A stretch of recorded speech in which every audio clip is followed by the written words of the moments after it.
anyone who's gone through uni and's done, psychology 1A or likely have learned about the DSM-5, which is subjective classification system for the diagnosis of different conditions, right? Do you think potentially there is more likely with, if there was potentially reducing resilience of young people, going to their GPs and coming forward and saying, I have anxiety, I have depression, that there's this willingness to just diagnose people based on how they present rather than, an objective look at, say, the chemical breakdown in the brain, rather than looking at things objectively, it's very much subjective based on this criteria as a potential problem in the current context. You're drawing me into a critique of psychiatry here.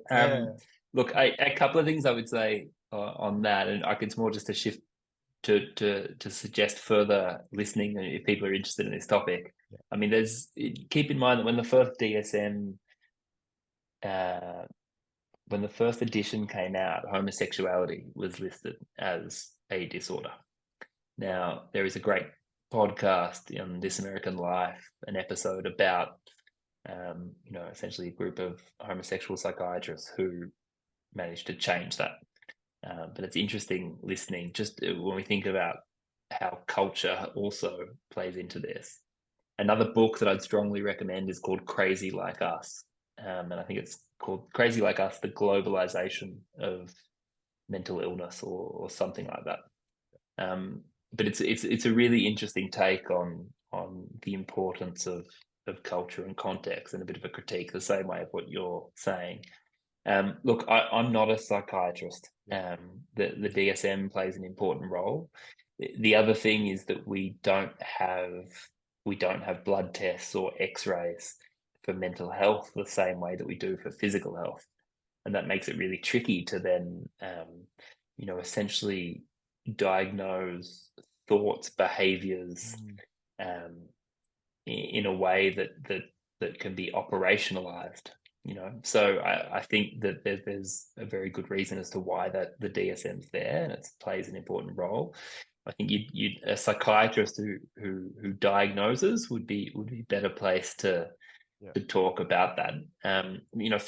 I guess the only other thing I'd add is that from my point of view, thinking about promoting physical health and physical activity, the approaches that we take, to me are really transdiagnostic. I spent 5 years working in a private mental health hospital, and very quickly realized that I didn't need to read a lot of background or diagnosis or notes on the patient, because I realized that actually all it did for me, beyond safety concerns and potential contraindications, but actually what it did is that it put, I found that I was making sort of assumptions, actually, instead of just listening to the person in front of me.